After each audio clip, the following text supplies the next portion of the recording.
Welcome to the Over 40 Alpha Podcast with your host, Funk Roberts. We are live, and welcome to the Over 40 Alpha Podcast. This is episode number 173, and I'm your host, Funk Roberts. And today I'm really excited because if you're a man over 40, 50, and even 60, and you're working on your body, you're working on your mindset, and you're working on naturally increasing your testosterone, but you're still walking around in those old gym shirts and graphic tees and old worn out sneakers and jeans, then this episode is going to be your wake up call. Because here's the truth. Style isn't just about vanity, right? It's about presence. It's about confidence and commanding respect without saying a word. Listen, we're working so hard on our body that we now have to start adding some style, adding some fashion. So on today's podcast, the Over 40 Alpha Podcast, I'm joined by Antonio Centeno. He's the founder of Real Men, Real Style. He's a former Marine Corps veteran who's helped millions and millions of men, including me. He's helping me right now build real confidence and leveling up how they dress, how they carry themselves, and of course, how they show up to the world. So I'm really excited. And in this episode, you're going to learn why your style directly affects who you are as a man, your self-image, how others treat you.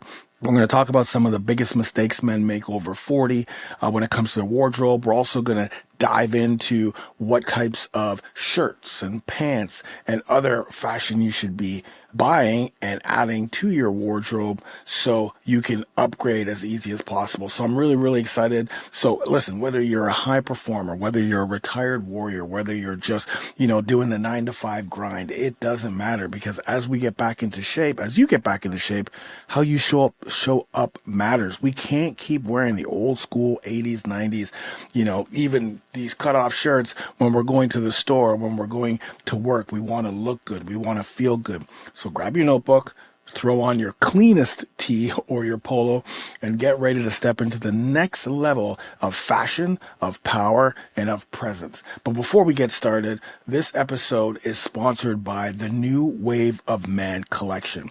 This is kind of becoming the official gear of the Over 40 Alpha Brotherhood. And those of you who listen to the Over 40 Alpha podcast, as you can see here, I'm wearing a New Wave of Man hat.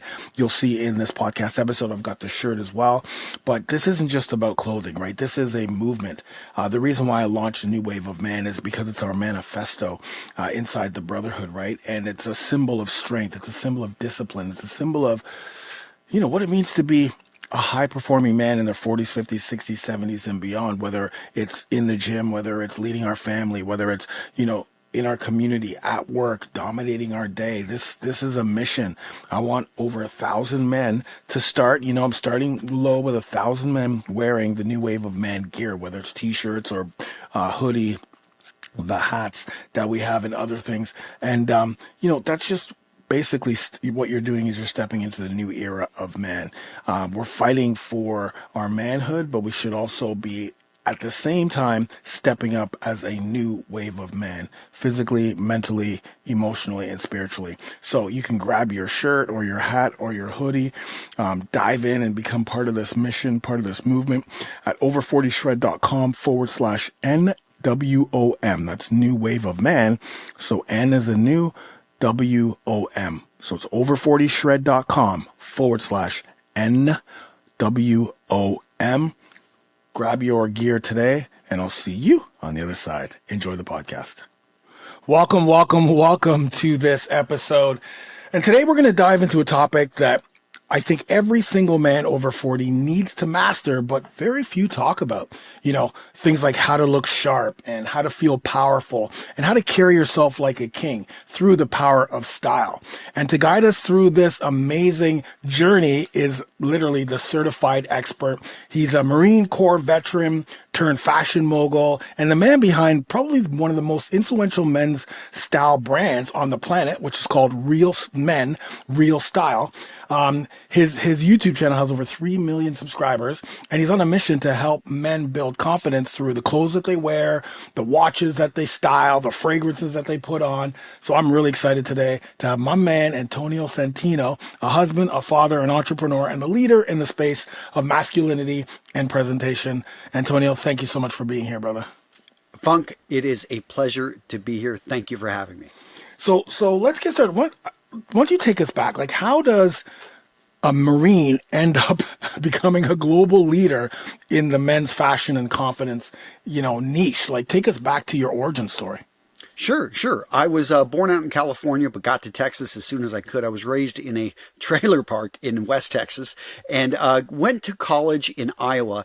And up to that point, I didn't even think about it. And it was actually in the Marine Corps when I joined. I went through the OCS program, became an officer of Marines. And it was when I was going through, the Marine Corps is interesting in that we have like 6 months of training on leadership and how to be an officer.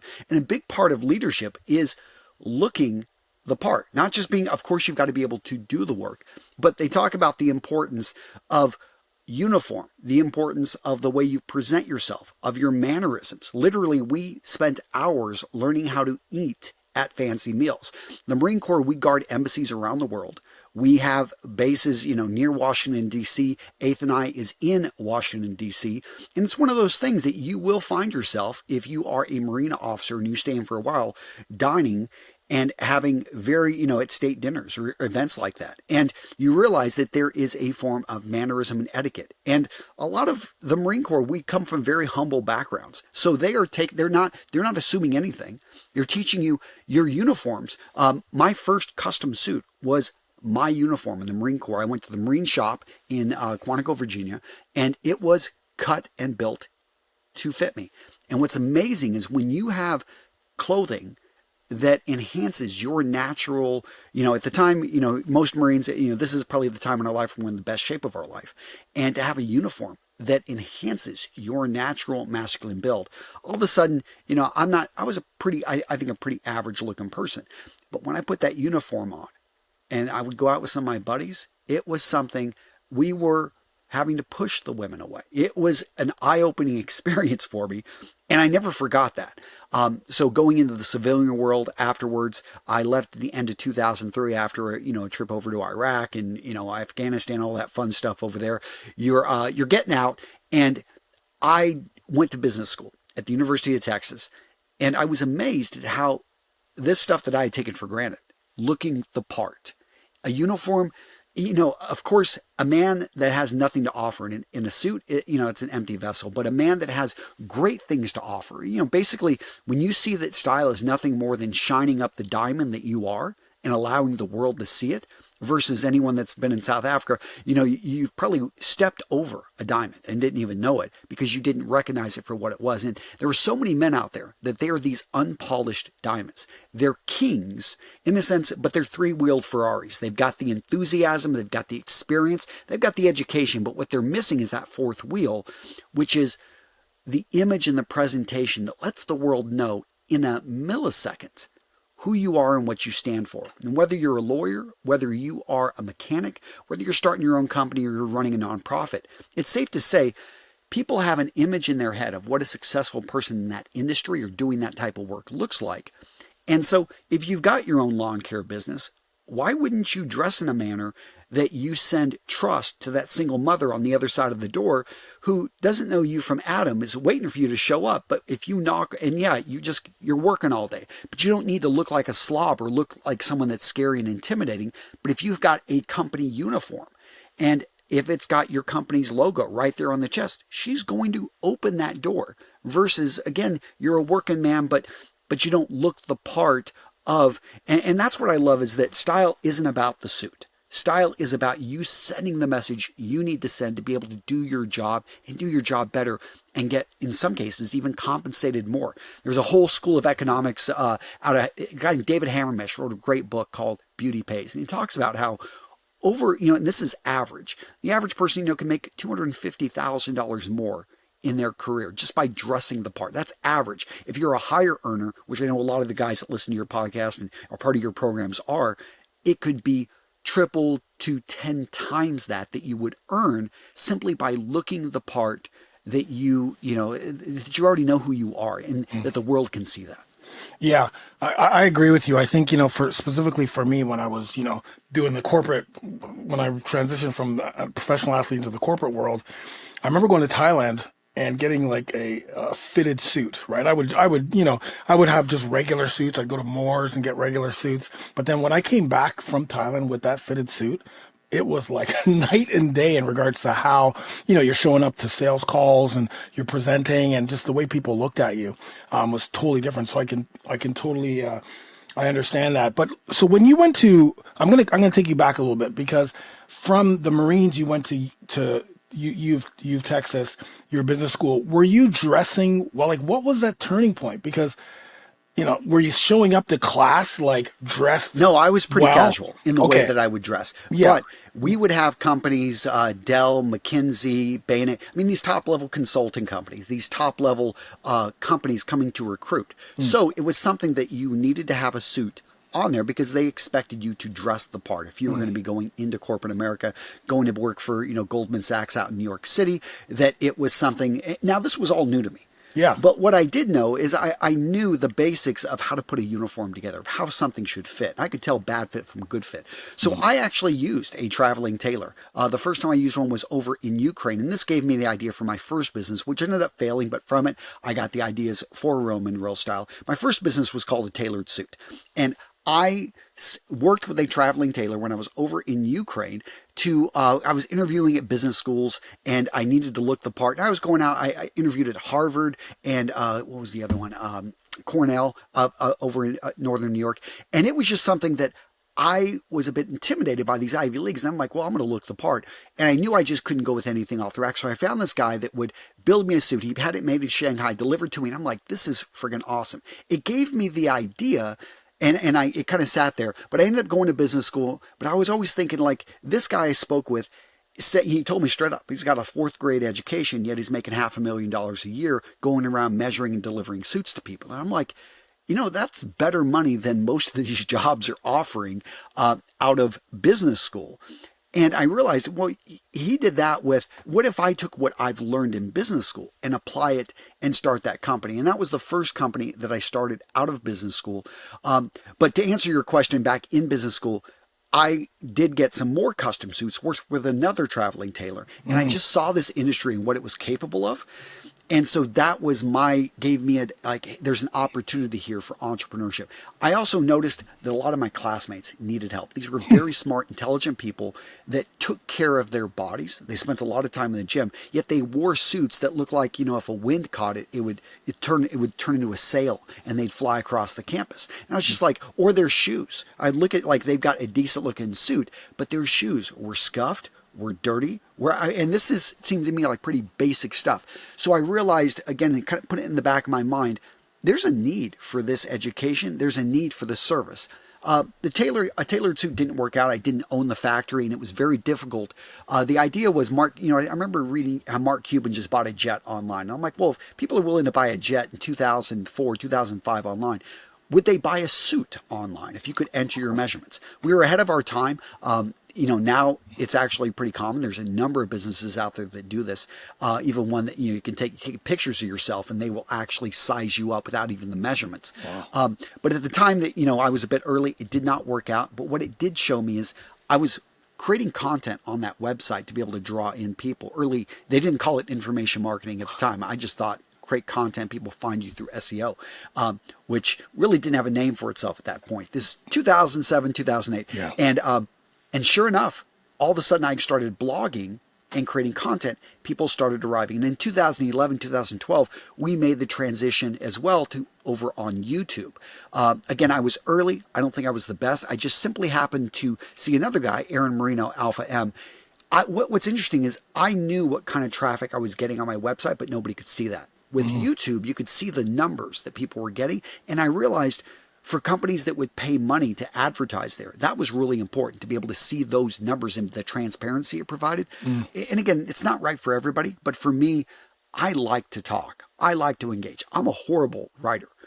So writing my first 200 articles online, I don't even know how to type. I mean, literally, so this was easier for me, but I will say that writing those 200 articles established me as an expert because I don't have a degree in fashion. I'm self-taught. I bought, as you can see, I buy books all the time.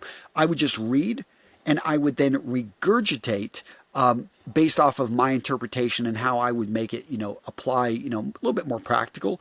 And those were my first, 50 articles at a tailored suit.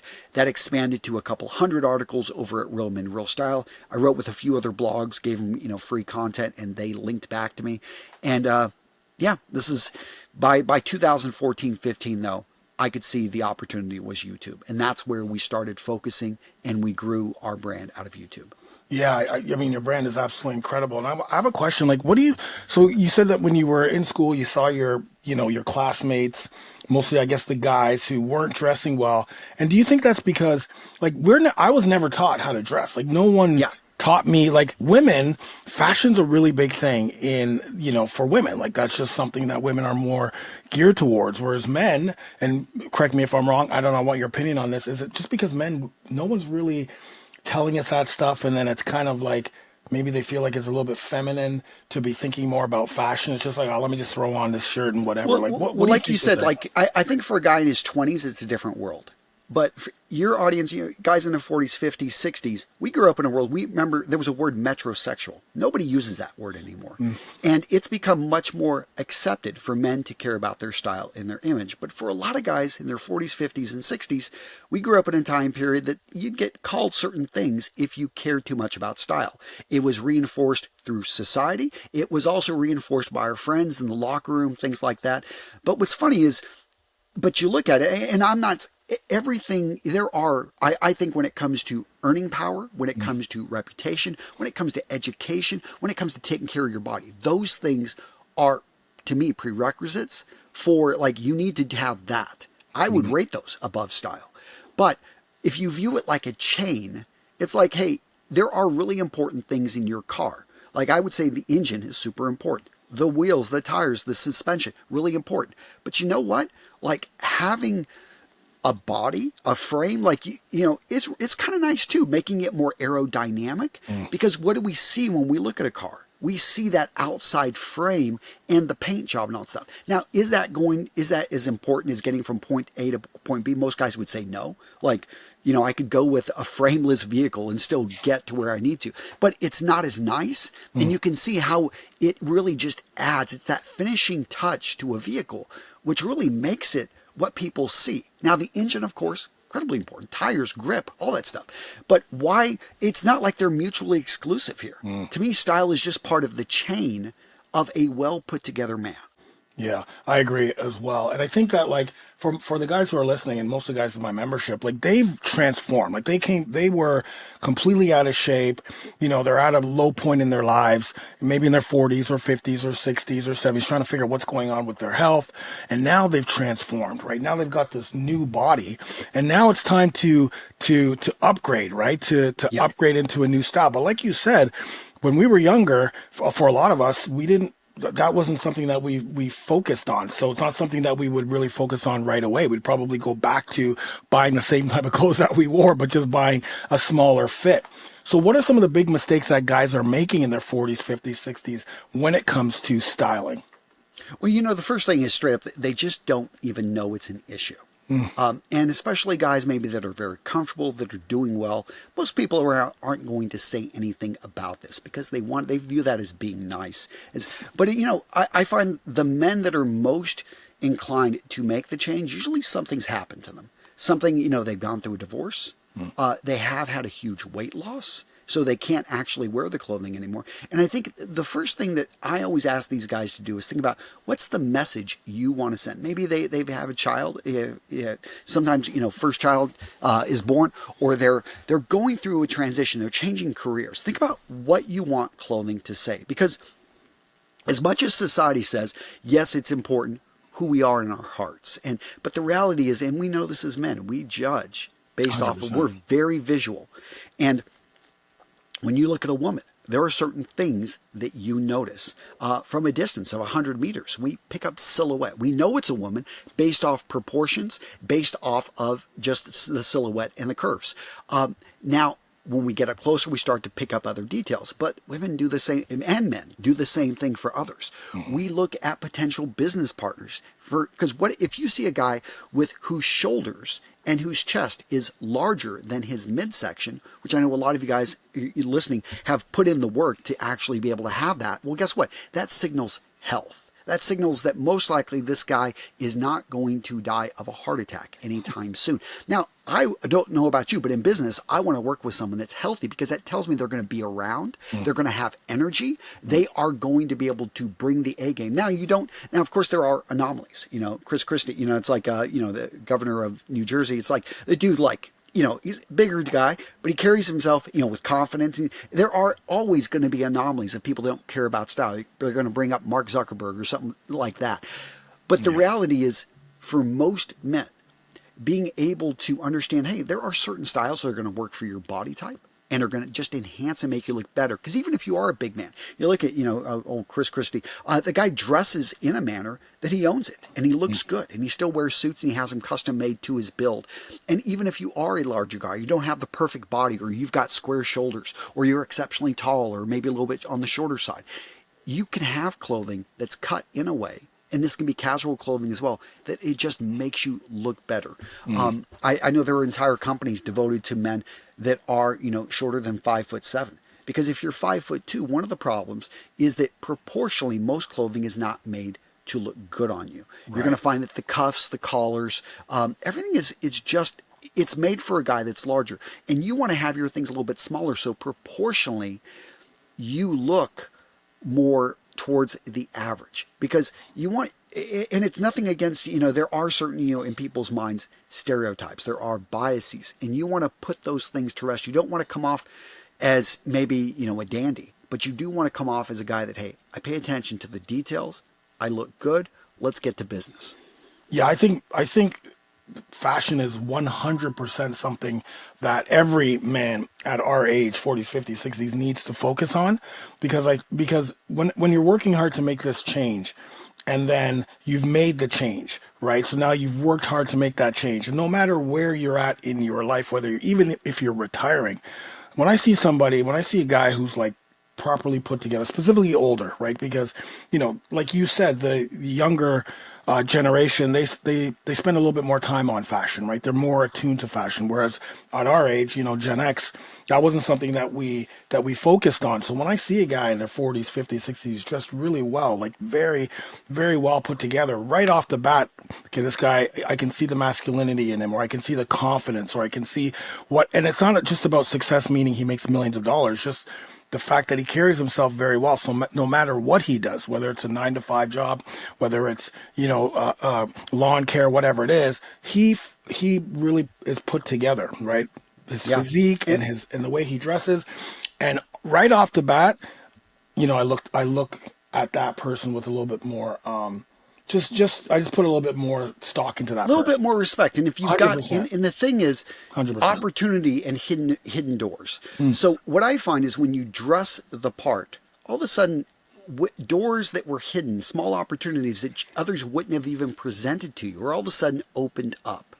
And this is where you get the leg up, because you don't even see this opportunity coming, but others decide to present it to you because you look the part of, in their mind, what a success is. Yeah. And again, it's not about suits. You can there are so many different ways that you can bring in. One thing I like, if you want to dress casual, let's say you're down in Florida, it's like, Antonio, man, it's holiday time. I'm wearing shorts and I'm wearing a t-shirt. Okay, is there a way to step up that t-shirt, or to wear maybe a better fabric that has a better drape? Maybe you could bring in something with a collar. You wouldn't even really notice it. Maybe bring in a polo. Find a way. Maybe you could look at some casual trousers, because let's say you're in your 50s or 60s. You want more of a refined look. Well, guess what? Tropical weight wool trousers are just as or more breathable than heavyweight cotton shorts. And you're going to look a lot better. You've got a nice pair of loafers on. You can also go for fragrance. Is something that is totally underrated. Guys don't even think about it. In fact, insurance companies, if you lose your sense of smell in an auto accident, which can happen whenever you jar your head, that's something that you get a very, very small payout. The research on this is, it's amazing versus if you lose your sight. That's a 70% payout. I know in a lot of disability and things like that. But here's the thing. A year later, they measure people's happiness levels. The person that lost their sight, pretty much back to where it was. They've adjusted. The person that lost their sense of smell is in depression. Why? because when you lose your sense of smell, you lose your ability to taste. You lose your ability to, like, you don't even know if you stink. You become self-conscious. You don't realize how powerful this is because you don't see it. It's invisible. Again, we're super visual creatures. And that's where I just feel so many guys, man, develop a signature scent. Even if you're dressing casual, you're out in Southern Cal, it's something that, and I'm not talking about overpowering, killing people. I'm just talking about smelling good, because fragrance has an effect on the way we feel, not only about how others see us, but how we feel about ourselves. And tons of data out there. And I love bringing in the science, because I know so many guys, they don't want something that's woo-woo. They want something that, hey, how is this going to actually help me earn more money? How is this going to help me stand out from the crowd? How is this going to help me, maybe on the dating scene, or just simply rekindle a relationship with my existing partner? Totally. Yeah, for sure. And I think that fashion plays a key role in that. So let's start breaking down, like, clothing. Like, it's, you know what I mean? So people are listening. Like, let's start off with shirts. Like, I'm going to kind of break down shirts, pants, shorts, the socks, shoes. Let's kind of go through what, for you, some of the tips, foundational tips maybe that you can share with people who are listening. Let's start off with the shirts, and actually, let's start with the suit, because let's just get this off the table, because not everybody wears a suit. But what are your thoughts on, do you think every man in their 40s, 50s, 60s should have a suit, and it should be a tailored suit? I would say, I used to say that every man should own one. I get it. Very few guys are like, hey, I'm going to use this maybe once a year, once every couple of years. But the reality is, when you're in your 40s, 50s, and 60s, you start losing people. You start 100%. Finding yourself in situations, if maybe you don't have kids, but if you do have kids, your kids are probably going to be at some point getting married. If you don't have kids, some of your friends, or maybe your godson or something, they're going to have a big event. They want you there. I just got a message from a mechanic. The guy's never worn a suit in his life. He's in his 50s down in Louisiana. But you know what? His son is about to graduate from college, the first one in their family, and he wants to show up and look good. And we helped him explain how to basically put together a suit for the first time. I do like to have, and I do think being able to dress well and have that ready to be able to come out is important. And I do think you can find other ways to wear it. The thing with a good looking suit is it allows the eyes to go up and down. It slims up the silhouette. It builds up your shoulders.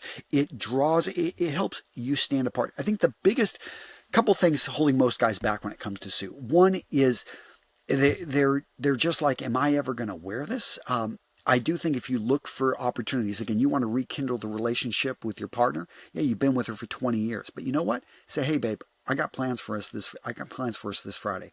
I'm taking you out. Now, you may live in a town of 5,000 people, and your restaurant options are little, but are few. But you set this up so that you're dressing up, getting her to dress up. You forget how good she looks in that dress. Guess what's happening that night? I mean, you're setting things up. Women are like an oven. You warm her up throughout the evening. She can't keep her hands off of you. That's just one way. And I think there are so many, but the suit just gives guys so many options, and it can be worn casually. I do think, when it comes to suit, just think three things. You want to think the fit, got to get that right. The fabric, I like to go with darker colors. Buy the best fabric you can afford. For some guys, that's going to be a few $100 or even less. Go into maybe a thrift store. Other guys, you'll be able to walk into maybe Suit Supply or the men's, and be able to drop $1,000. But I do think having that suit that fits you well, has a classic overall fit. You don't need anything too tight, nothing too loose. Just go for a classic fit, because when you need that suit in 3 years because you lose your best friend and you are going to give the speech at his funeral, you want to look good. So go with darker colors in general. I think gray, charcoal gray, navy blue are the most versatile ones. Maybe a simple tie. You could have it, in a dark blue. You could have it in a red or a variation. A white shirt. You don't need anything fancy. A pair of simple dress shoes in black or maybe a dark brown. Right there. That right there is one of the easiest. But I would say, I know everyone, we could talk about socks, we could talk about jackets. I would say, think of when you're putting things together, think of outfits. Don't think of, it's kind of like how, somebody wants to lose, their gut. You've probably heard this, Funk. They say, well, I'm just going to do abdominal exercises. And you're like, that's not going to get you to lose the weight around your midsection. It's the same with clothing. Like, having a great pair of shoes is nice, but guess what? You got to have if you just wear those shoes by themselves, you're going to get arrested. That's called nudity. Some places in Florida allow it, which is cool, but most of the world, you want to have the other parts that go with it. So I would say, look to inspiration. And look, what are some of your favorite movies? There's, for some of the guys, maybe Crazy Stupid Love. Look at some of the outfits that, there's a few, that's a great movie in terms of being able to see a transition. But maybe it's The Godfather. Maybe those are your favorite go-to movies. You're a little bit more old school. Maybe you're like some older movies from the 1950s and 60s. You're a classic movie fan. Or maybe you just simply are into modern style. So go look at was it like The Gentleman? You had Matthew McConaughey and a few others, like a little bit, that British director that does all those great films. Point being, find a movie, find some inspiration, find somebody you're like, I really like the way Idris Elba, the way he puts things together. Or maybe it's going to be, one of those younger guys, Timothy Chalamet, or whoever it is, you like their style and copy it. And look at the pieces. And guess what? No one's going to say you're copying this guy's look. What they're going to say is, wow, you look really good. You look put together. And that gives you everything you need to start piecing it together. Now, again, similar to the suit, we want to pay attention to fit, fabric, and function. Right. Those are the three parts of the style pyramid. So fit is the way it fits on your body. I would recommend knowing the name of your tailor or taking to a tailor to get things adjusted to fit you well. Function is this the right outfit for the occasion? Again, that's why I don't always recommend people get suits, because if you work in a casual industry, if you live in a casual environment, it's very unlikely you are ever going to wear that suit. But you can step it up with a nice button down that fits you well. Go with a nice dark pair of denim versus that pair that you've had for 10 years and just looks like crap. And that combination with a pair maybe of laced up boots that are in a dark brown, that's going to work for your lifestyle. You are going to look, you're like 1 to 2 steps above almost any other guy in your town of, maybe 10 to 25,000, or, something that suits you. Because I want you to put together an outfit that you are going to get wear out of. Sure. And that you'll be able to also build from. Because once you've got one outfit together, let's say we've got that dark button-down shirt, we've got the dark denim, we've got the boots. Then the question is, well, what else could you add to this to get more mileage? This is called the interchangeable wardrobe. And if you can imagine, it's like a mathematical equation.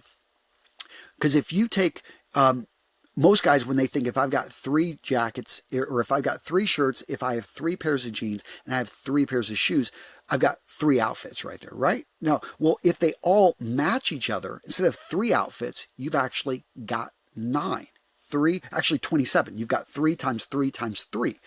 And that's pretty good. 9 pieces of clothing, 27 outfits. Well, guess what? If you were to knock that up to 4, all of a sudden you're going up to a whole other multiple. And if you add jackets, that one outfit we were talking about, the dark colored shirt with the dark denim, you've got the boots, throw in a sports jacket. All of a sudden that's a 4th piece, and that can look great with that combination. Now you start thinking about pieces. Let's change out the shirts. Instead of going with a dark blue, you can go with a medium blue. You can go with a white. You don't need to get super crazy here. You can throw in a pink if you'd like. But if all of this is interchangeable with that jacket, which let's say is a dark brown, and I'm thinking of an outfits that I put together, or maybe a dark blue, you've actually got some play there. And all of these things work with each other. Maybe change out the boots. You want something a little bit dressy, but a little bit more fun. Something maybe geared towards warmer weather. So you go with a pair of loafers that slip on and off. Wear some no-show socks with that.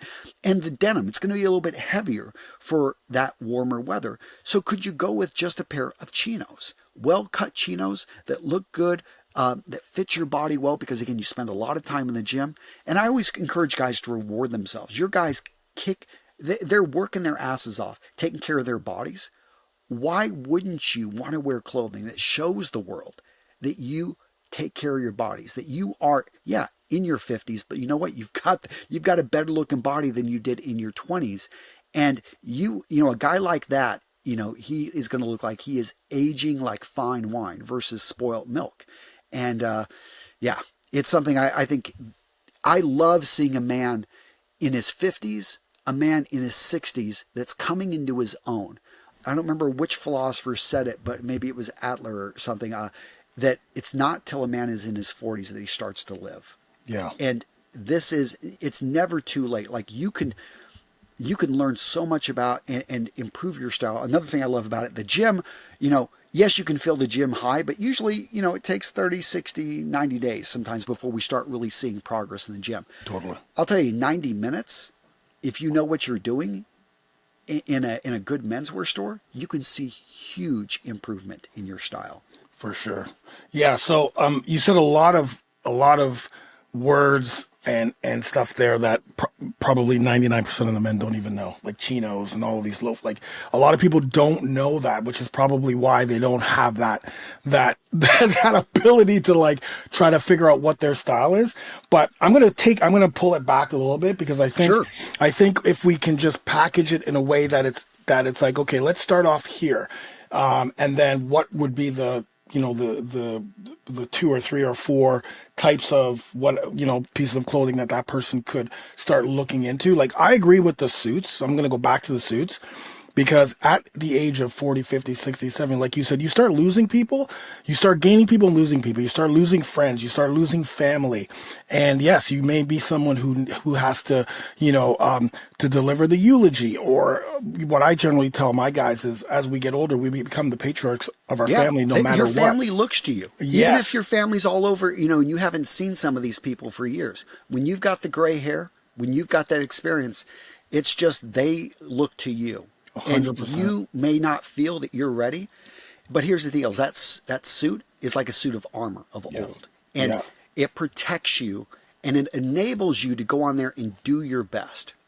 Yeah, I agree. So there's that part, and I love that you double down on it because I say this all the time. And then there's the other part where there's weddings. There's your kids are getting married, or maybe your niece or nephew are getting married, or maybe you're the MC. I got to MC my cousin's wedding, like my wife and I MC'd, and I came in a nice 3-piece a baby blue suit, and with a bow tie, and people are like, "Oh my God, like you look amazing!" Like you could, like but all of my entire family and everyone that was there, they were just like the compliments I kept coming. Even the people who were working there, it's a sign of respect. That compliment, yes. They're complimenting you, but they're proud that they're part of this family. This is the kind of because let's face it, how many guys have screwed this up? They've shown up drunk. Totally. They've shown up not looking well. They've shown up not prepared. And when you see a man that dresses well, what do you assume?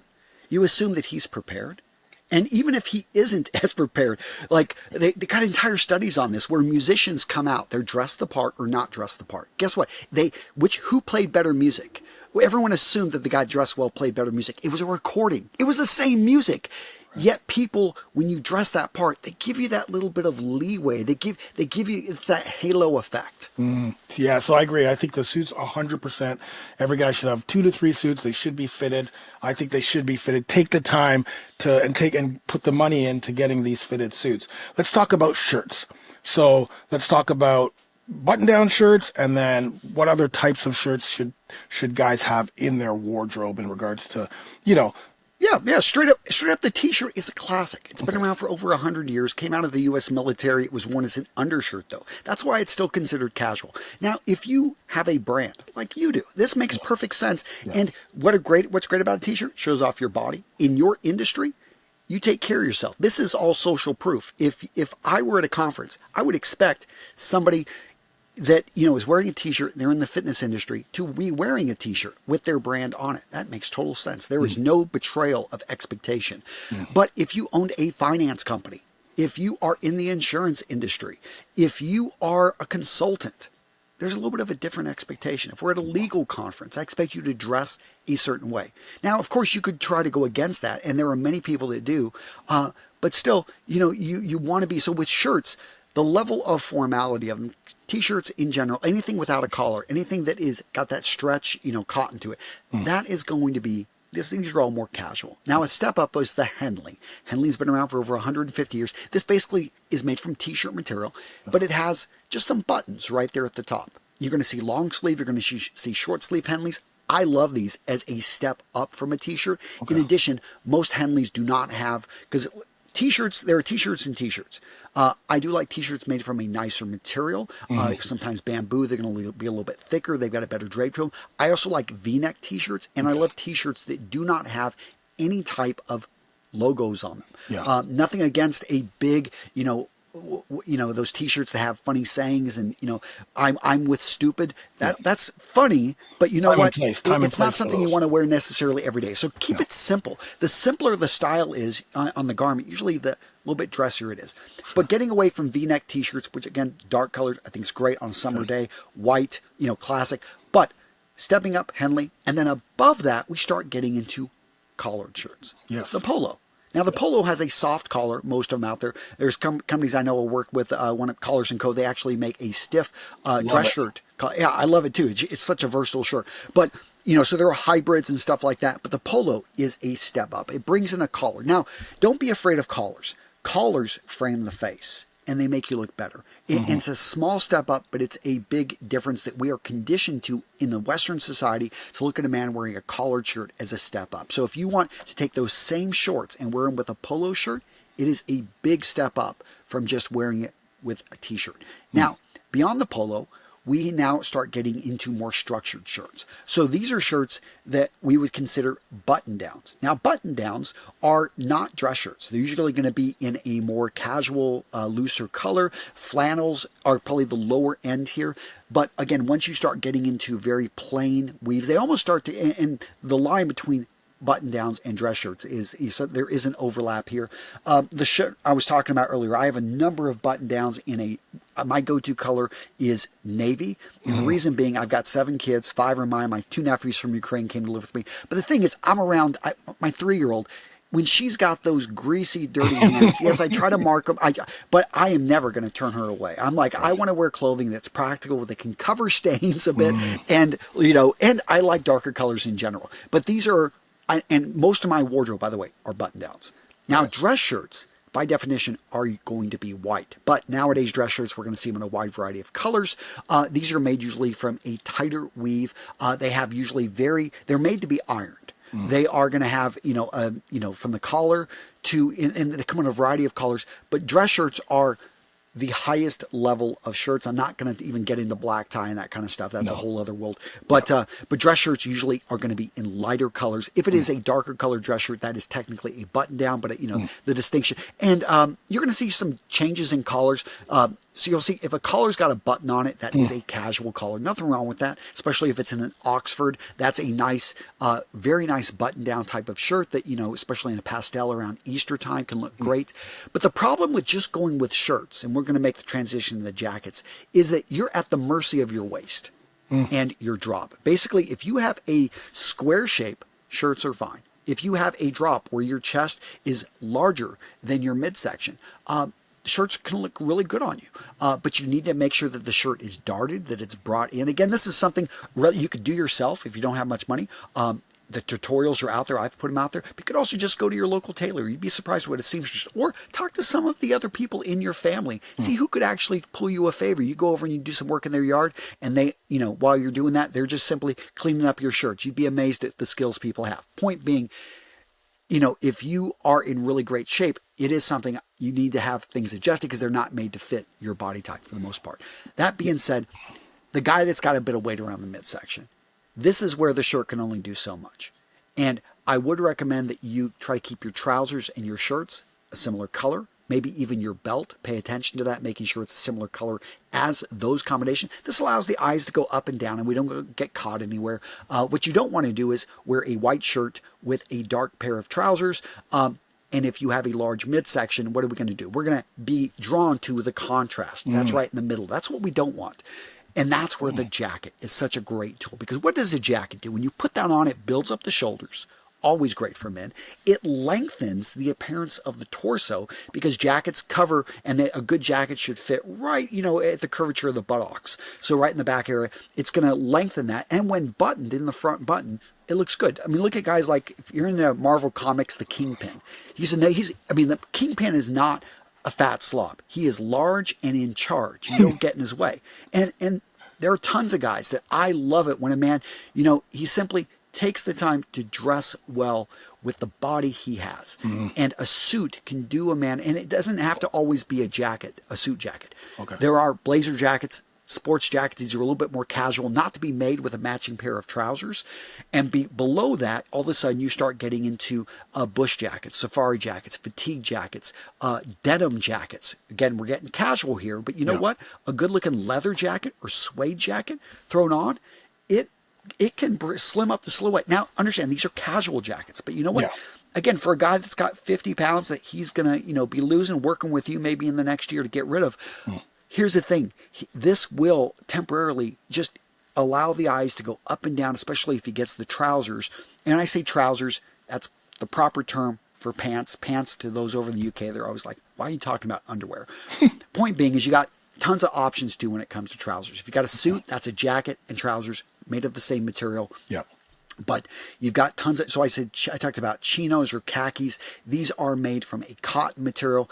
They've been around for over 100, 150 years. And I throw out these dates because what I want to establish with guys is the Lindy effect. And this comes out, I think, Seinfeld. He talked about this. Basically, how long something has been around is pretty much how long it's going to continue to be around. Right. So the suit in its current form has been around for about 150 years, almost 200 years. So it's safe to say it's going to be around for another 100 years. So your suit, if you get a classic one, the style of it's going to outlive you. And that's important because it then allows you to justify. I mean, if you knew when you bought something, it's going to be around for 100 years, you can stomach spending a little bit more, knowing that you're never going to have to get a new one or replace it. Now go ahead. I'm going to interrupt you here because here's the biggest problem with men is that they think all of their clothes is a Lindy effect because they're still wearing the same clothes they wore in the 80s, in the 70s. You know how guys are. They have their go-tos. So like, I think what people listening need to be very careful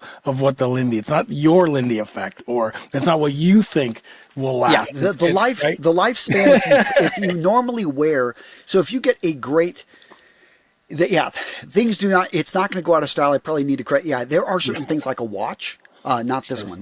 This is not going to, why is this not going to last? Because it's technology. It's an Apple Watch. Within a couple years, it's going to be outdated. Think of this as 95 or 98% of clothing. Now, if you were to get a timeless automatic watch, this in 10, in 20 years will still be functional and will still be around because it's reached the zenith of its, in a sense, point of manufacture.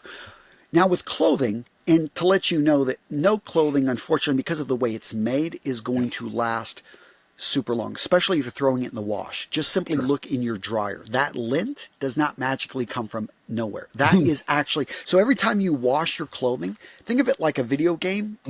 Contra, do you ever play that as a kid? No. Up, down. Okay. There's a secret code. Up, down, left, right, A, B, A, B. So when you do this code, it gives you 30 lives. You got 30 lives with most of your garments. Right. You put them in the wash, that's a life cycle you've just taken away. So I always encourage spot cleaning. And if you only wear something for 30 minutes or an hour on a Zoom call, you don't need to necessarily wash it. That being said, be gentle when you wash things because as that lint is building up, that clothing is being deadened. This happens to shirts a lot. In shirts, you can expect probably 1 to 3 years, depending how often you wear those shirts, for them to usually last before they just start like, you got to get this thing replaced. Right. Denim, most of us, like the first few times we wear it, it looks great. And then what happens to it? Well, you notice it is losing because we wash it a lot. Jackets last a lot longer in general because we're usually sending them off to the cleaners. Right. Although there are performance jackets out there that now you can wash from home. And shoes, you're not throwing those in the wash. Right. Those really depend on the type of shoe they are. Running shoes, you occasionally throw those in the wash. But once you get 600 miles or 1,000 miles on a pair of running shoes, you need to replace it. It's just something that, so I've got entire breakouts. If you go to Real Men Real Style or just search it, they're nerds like me that kind of break out how long something would last depending on the number of wears and the number of washes. But yeah, don't fall in love. If you got clothing that you're still wearing from 1999, you got that grunge look still going, guys, come on, let's move on from Pearl Jam. Great band, loved them, but yeah. Holding on. Okay, let's move to pants now. So we talked about chinos. Let's move. We got the shirts. We've got the fitted shirts. I'm the opposite. Whenever I'm in a place with a lot of fitness people, I'm always wearing an actual nice shirt. It's fitted, because I'm not the t-shirt type guy, right? Most fitness people are the worst. They're horrible dressers. I've been in this industry for so long. If you go there, just like, man, they're just horrible dressers because they're used to wearing t-shirts and shorts. Side and note, a all buddy that of mine other in the fitness industry, we were at a conference, and he showed up day number one. He's just wearing the shirt, and this was back in Fusion. It was called Infusionsoft at the time. I remember. We were at Icon down there. Yeah. And I'm like, hey man, do this. Like, we went shopping that night. I'm like, I got him a jacket. I'm like, we got it fitted. And I'm like, see the difference in the way people treat you. And he noticed. He was actually treated as a smarter person day two. Because a lot of times when you show a lot of skin, again, there's entire studies on this. That's why I love this field, is that so, and this should get guys excited. This is, if you can think about it, a blue ocean for your mind if you don't know a whole lot here, and you can make huge improvements. You're that three-wheeled Ferrari that goes from 10 miles an hour to 100 miles an hour because we throw that extra wheel on. And you're like, man, like, why was I doing all this stuff? But he noticed immediately that day too, that people were interested more in what he had to say, not giving him compliments on his build and his body and assuming that he was a, not very smart beefcake. 100%, and that's definitely what happens when you're in this industry. So yeah, let's move over to the pants. So we talked chinos. What about jeans? How many pairs of jeans should a guy have? How many chinos should he have? How many, dress pants should you have? I guess you have the suit, but what are your thoughts on the pants? I don't think you need too many, especially most guys. Here's the thing if you can imagine painting, when you start painting, you've got a white palette, you've got that white the canvas that you start with. That is that in my opinion is most trousers. Now there are exceptions to this. I think I'm about to put out a video talking about how to wear white trousers, red trousers with color. That's that's a little bit more advanced. But starting off, the key here is fit.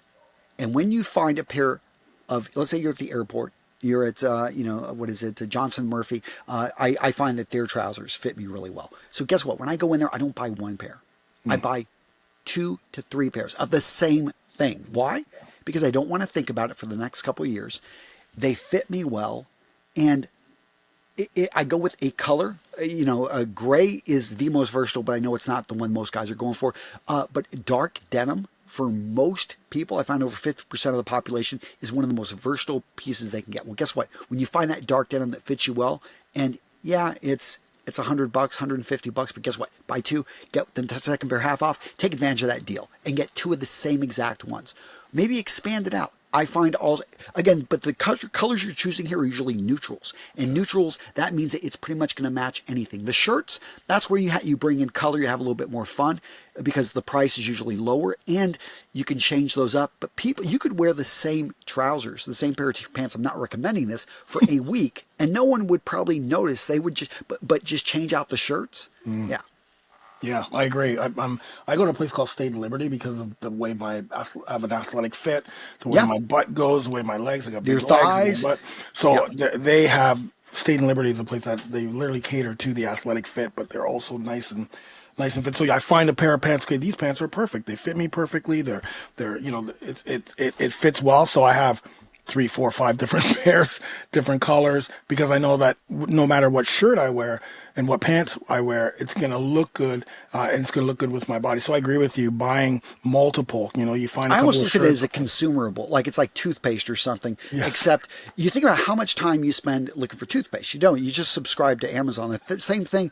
Now, because one of the problems in this industry is you find something that fits you well, but 2 years later, the brand gets acquired or they get new models or they change up the profile, which pisses off everybody, and the pants that fit you no longer fit you, and then you're spending like months, on and off looking for something to repair versus not even thinking about it. Like, what was that movie I, Robot, where Will Smith, like he's got all those pairs of like Converse or something up there. He found something that worked and he bought it, and I'm not saying buy 20 pairs, but I am saying, if you've got an athletic fit and it's hard for you to find a certain item, whether it's a shirt. Again, I do the same thing with shirts. I will buy 5 of the same shirts because it just simply, hey, I like having these. And I know after, 20 to 30 washes, the shirts are going to start to show their age, and then I can just flip to a new one. Yeah, I love it. Let's go to the shoes, because I've always been told that the shoes makes the man. It's like kind of like, even back in the day when I was, in the 90s, when I would go to the clubs and stuff, Someone told me about the shoes. Every time I wore really nice shoes, the girl would always say, "Hey man, your shoes look good." Doesn't matter what else I wore, but the shoes was always the first thing that people looked at. Yeah. What are your thoughts on shoes? What type of shoes? How many types of shoes should we have?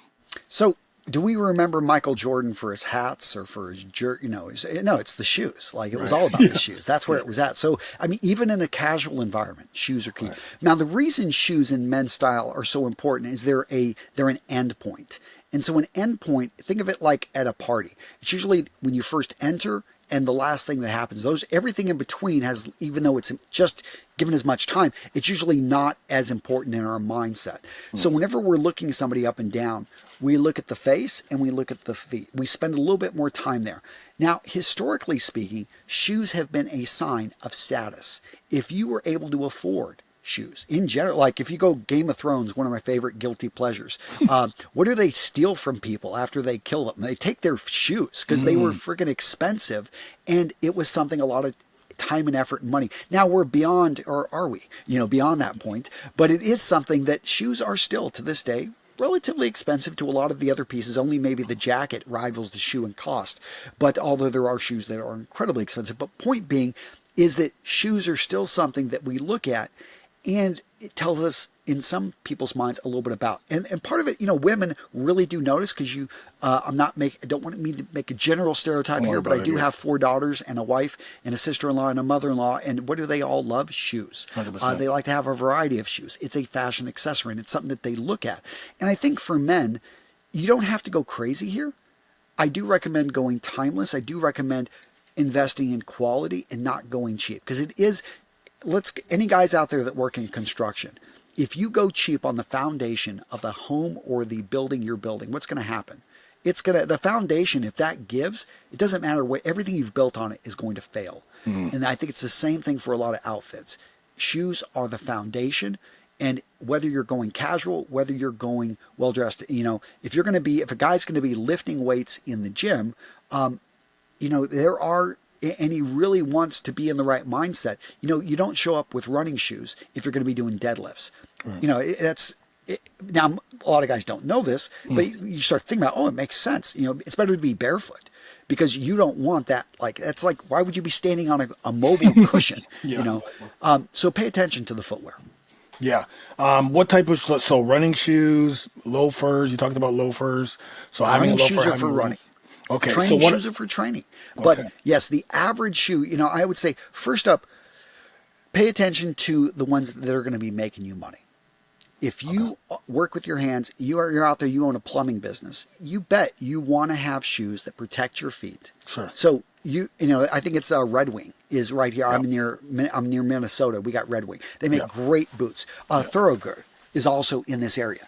And a lot of guys get this when it comes to workwear, when it comes to steel toe, like they will, and that is great. Now, if you're going to be going out on weekends, do you still want to wear those ones that maybe if you're in plumbing, that got a little bit of crap on them? Literally, no, you don't. You want something. So get a nice pair, but stick with boots. This is you. This is your personality. Maybe you want to go Western. Western boots draw a lot of compliments. They don't necessarily, maybe up, in the Winnipeg area, they'd work. Definitely down south, they work. If you're on the east or west coast, probably not so much, although they could if you know your roots and you have the confidence. But for most guys, I think looking for a fun, casual shoe, usually it's going to be made from leather or a leather alternative, depending on whether you're vegan, vegetarian, whatever it is you want. I understand everyone's got different preferences, but move away from the running shoe. There are great looking running shoes out there, and there are casual shoes. Again, we mentioned Jordans and some of the other, sneakers. If you're a sneakerhead, embrace it. So much fun you can have there. I think that's great. But I find for the average guy, the middle area is going to be that casual laced up dress shoe that's really going to level up his wardrobe. If you don't like lacing, I find loafers, especially during the summer, and there's such a wide variety of different loafers out there, such an easy step up to be able to level up your style, but don't go cheap. Okay, yeah. And when I say cheap, like anything under $100, you should really question how they're able to price it at that point, because shoes, And I know that's not affordable for everybody. So maybe you can look around thrift where there's nothing wrong with buying good quality shoes and having them refurbished. I've got entire videos on that, but it ends up, in my opinion, costing almost as much as buying new. I think you can easily spend $300 to $400 on shoes. Oh yeah. But I do think if you've got $150 budget and you know what you're looking for, you can find some really good deals. Yeah, I agree with you. I think shoes are important. I think, finding your style, even if you're just going to and one of the things I was kind of, thinking about is like going to we talked about going to work and we talked about going to all of these, events and taking your wife out, but I'm just talking about going to the store or going, taking your kids to or grandkids somewhere. Like just some white leather sneakers, if that's too much for you. Just simply going with, they make them in darker colors. I'm looking at a few. I've got a whole shoe area here. But I would say look at what you're already wearing and can you level it up one step over there? Look at if you like running shoes, but you like them with a little bit of color and you find you're just defaulting to them, it's just like, okay, how can I go? Because I get it. A lot of guys want to go for comfort. That's why I think that leather sneakers are a great step up. It's still sneakers. Yeah. But I do find that the reality is, a lot of guys stay away from dressing well because they think it's uncomfortable. It's not uncomfortable. It's just unfamiliar. You're just not used to. It's like going into the gym for the first time. You don't know the equipment. You don't know the machines. And you feel like people are looking at you because you don't know what to be looking for. But after the second time there, after the fifth time, after the 20th time, after a month, it feels weird the day you skip the gym. Because you've found that actually this isn't too difficult.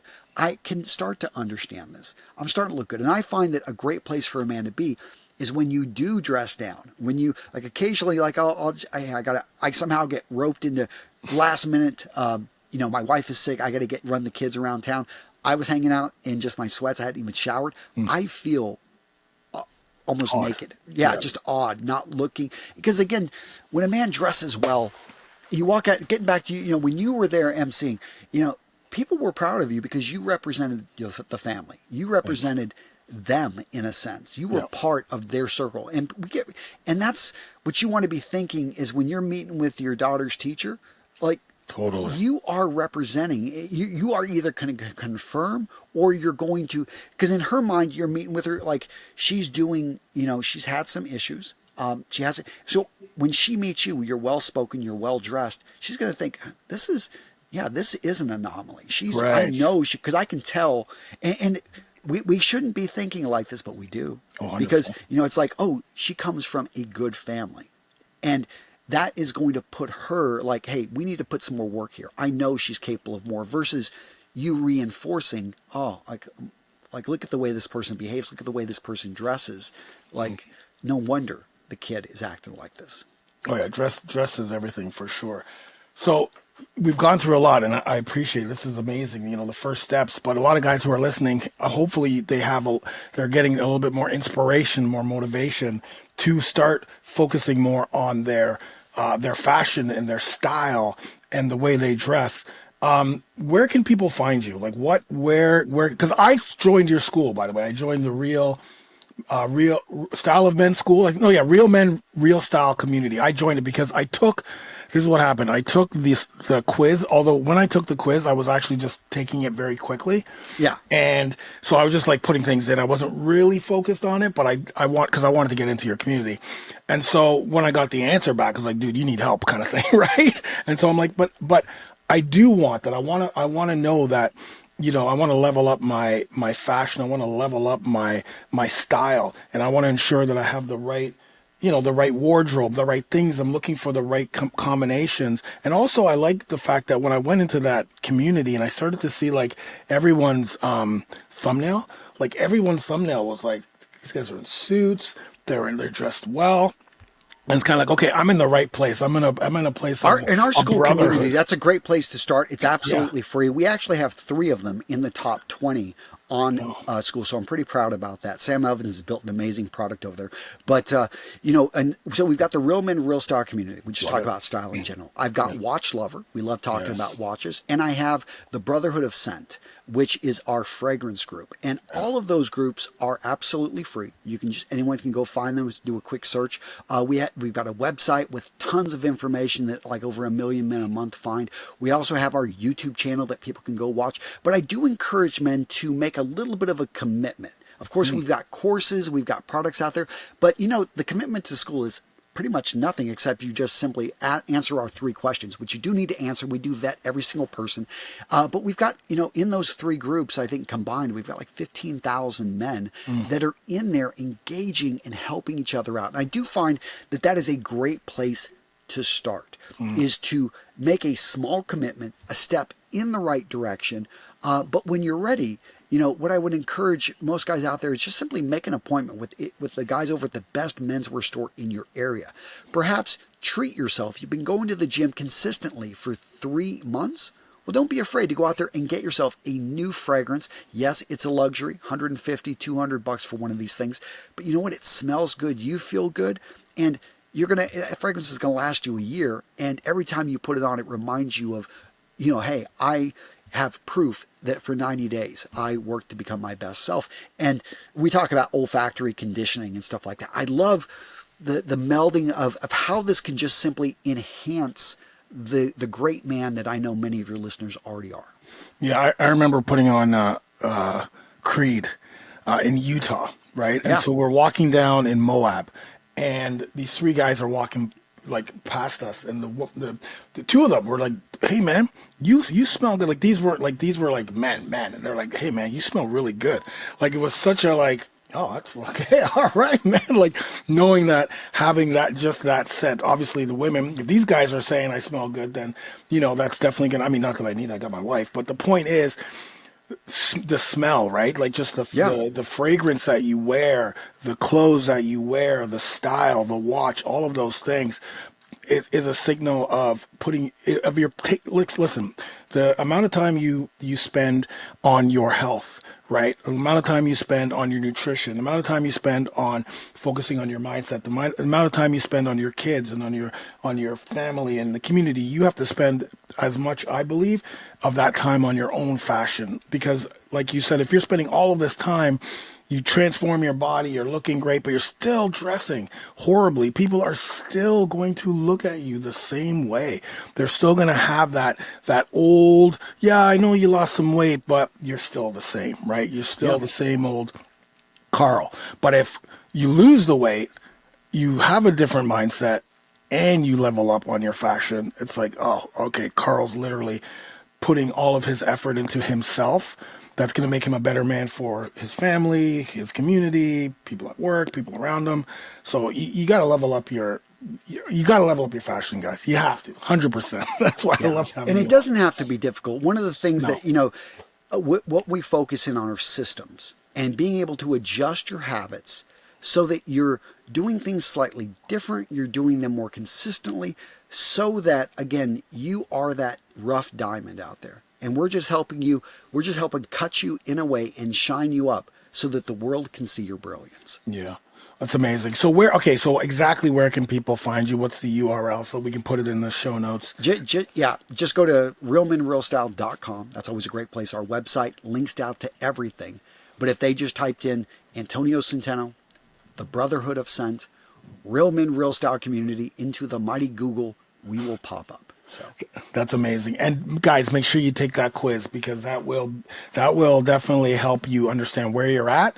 And then, of course, the community is going to be a place that you can go to know that you are going to get everything you need in order to level up your fashion, your fragrance, and of course, your style. So thanks so much for being on the show, Antonio. Tony, you got to come back for the fragrance. We got to come back and talk fragrances, because that's huge. That's huge. Let's do it. Watches on the next one too. So definitely come back.